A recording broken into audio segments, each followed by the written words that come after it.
What's that saying? Camera might not work probably. Anyway, put the helmet strap on, so that's better. I've tightened the camera strap up.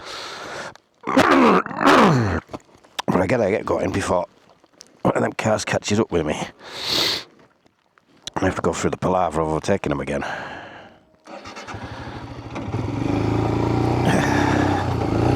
But I'm wondering if I should just freewheel down here and save a bit of gas.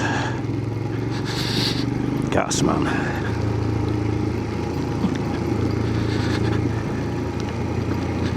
Oh yeah, it's definitely it's bouncing about like something that bounces about.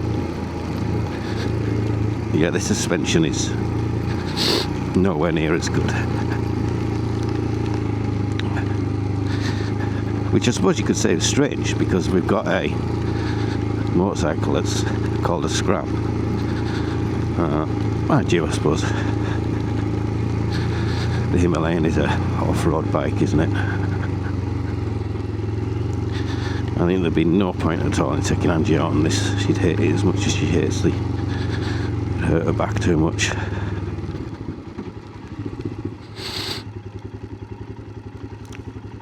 This weather kind of reminds me of the time that I brought ABS kicking in the back there. Himmy will do that as well in this sort of weather. Where you want to go? Yeah, so where do we get to? Oh yeah, so helmet. Got my new Shoei Neo Tech 3, which I'm really pleased with. It's a heavy helmet, though, I've got to say, compared to my last Shoei that was the lightest full-faced helmet I'd ever owned. This is not the heaviest, but it is heavy, but then it is a modular one, which I do really like, I've got to say. Got white because I thought that would be safe. Safer. Riding it through, using it through the summer though, I decided I wish I hadn't, because God, it gets like, you really notice all the flies on it. It's making my arthritis hurt a bit going down that bit there, but that always does. So I'm not saying that's the fault of the bike or the difference in the bike.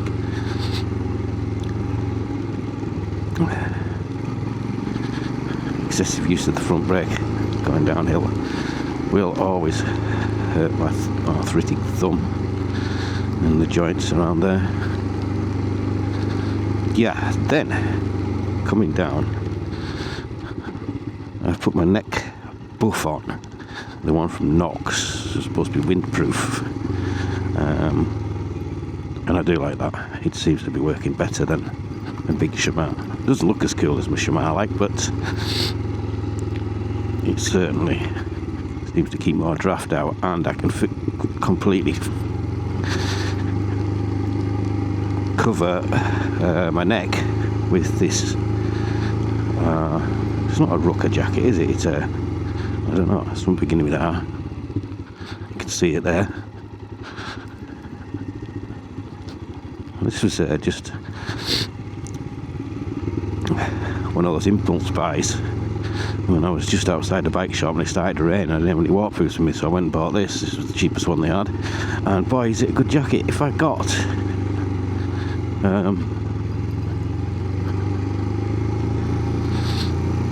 yeah, I wouldn't normally buy Day Glow. I'm not really a big fan of it, but this is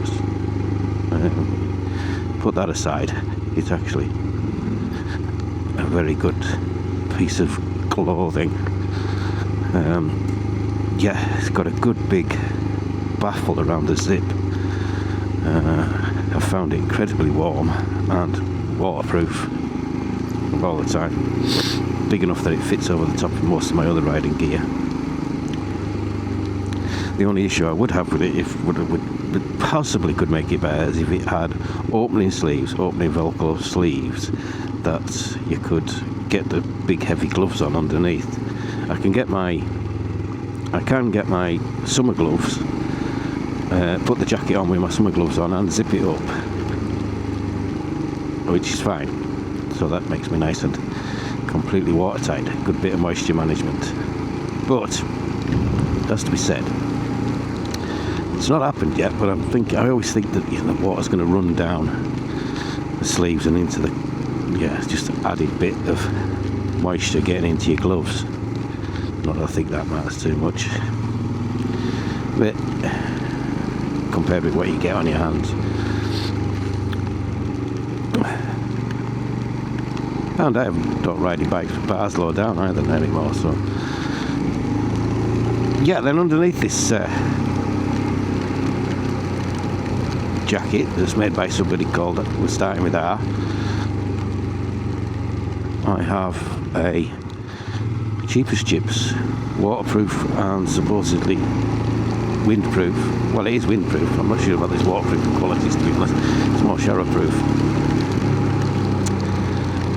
It's like a copy of a bearskin hoodie, but I'm finding it good. It fits over the top of my other stuff, and the nice thing about it, what I found, is because it has a hood that you can fold up, so that's not in the way when you're riding a bike.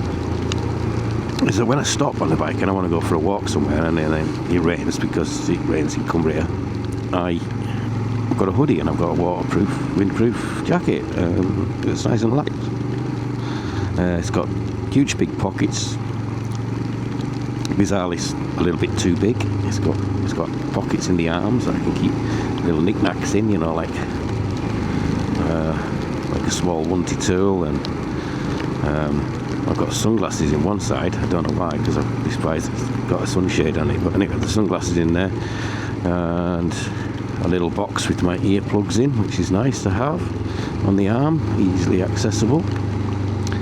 Yeah, it's a good little thing. If you see one,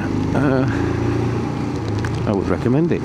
A fraction of the price of the bearskin hoodie, would probably just as good. Then under that I've got my Knox body armour, Urban Pro, which I've got to say is one of the most secure things that makes me feel secure. Bit of biking kit that I've got. I wear it a lot, and during that occasional good summer that we've had, it has been good, and in Morocco even it was good. I mean, I was riding around through the desert without on, felt secure. It was in the Moroccan desert, it was probably not really, I could have been cooler, but I definitely felt secure because it's got a good back protector in it, and elbows, shoulders, and it's okay. Acts like a corset as well on my overweight body. It pulls me in a little bit, even though it makes me look like I've got a humpback, but I don't really care about what I look like. Well, I do care about what I look like, but I prefer to be safe or feel safe. And under that I've got a thin fleece, and under that I've got base layer, so I'm close to toasty warm. The only thing that I would add to this collection of stuff when it gets into the really cold months is I'd put my heated jacket on.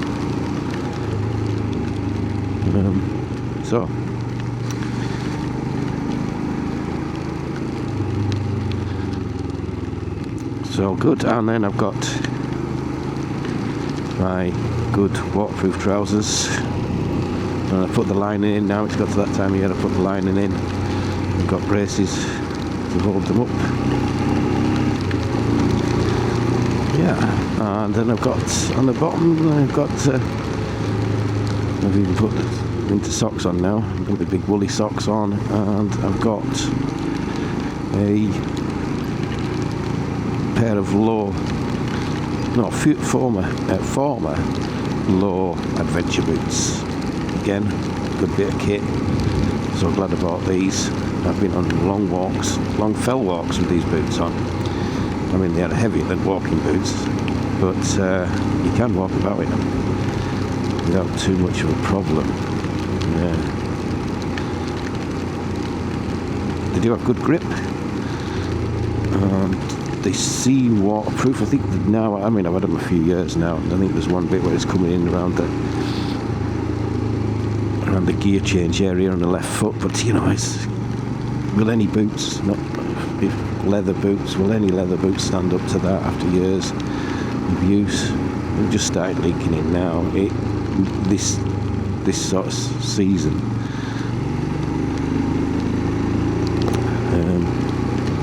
I put some more waterproof on them. That might do. Well, last Wednesday I was riding in the rain majority of the day. Did about 100 mile on the way back, and I think it's about 85 mile on the way there. So yeah, a couple 100 miles and there's no problem with them.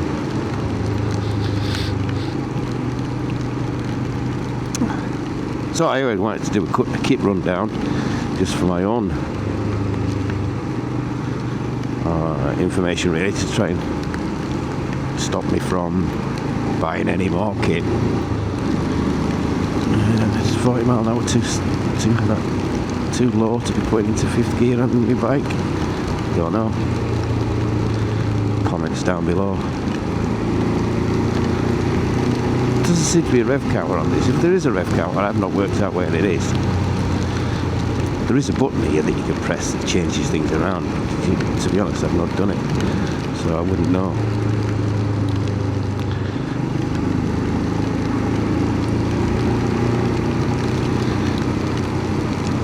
Yeah, I mean, this is basically a Himalayan and I don't know if they have actually done the suspension any different, or if it's just got less travel.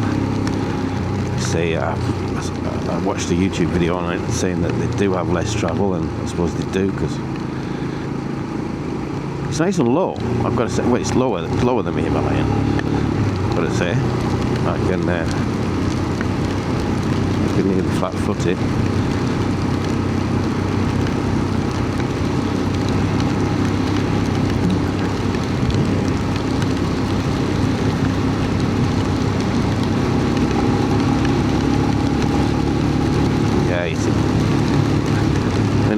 I'm not going to really. I mean, I can't really mention the performance because, you know, talking about a bike with 30,000 miles on it compared with a bike with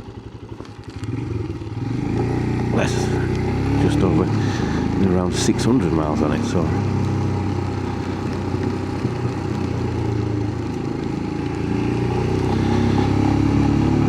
no, I often don't. There's a road here on the left, and I often don't go down it, or should I say, I very rarely go down it. It's a bit further on. I've got to cross the railway first.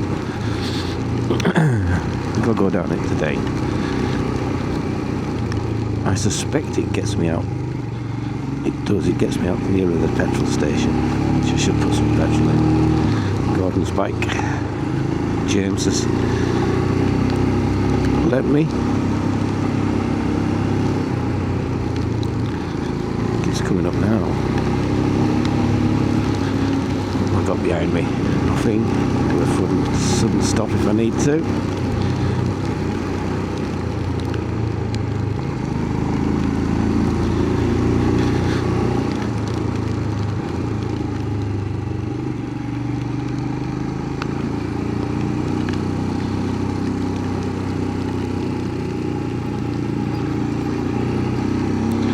Do it. No, you've got to get through this village first. Just shows you how much I pay attention to where I'm going, doesn't it?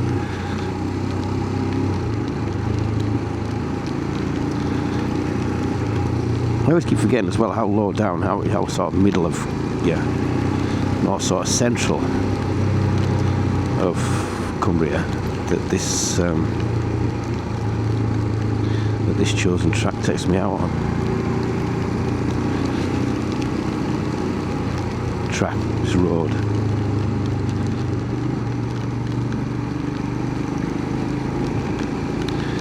Some guy looking his sheep.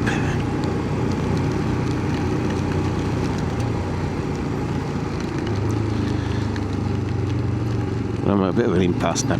Should I switch this off and try and save it for the way back?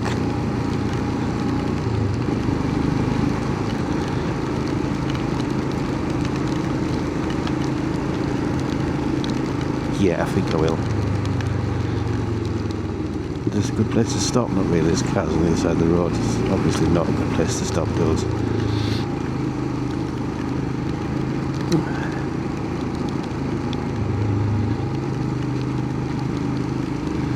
And here is, you've got to go through these villages. It's this one here, mate. This is the one that you're looking for. Home Rook.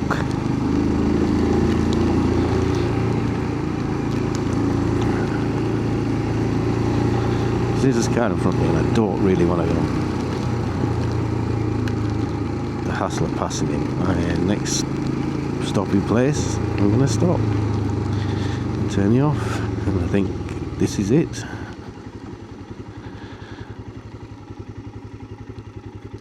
Back here next to the dead bird.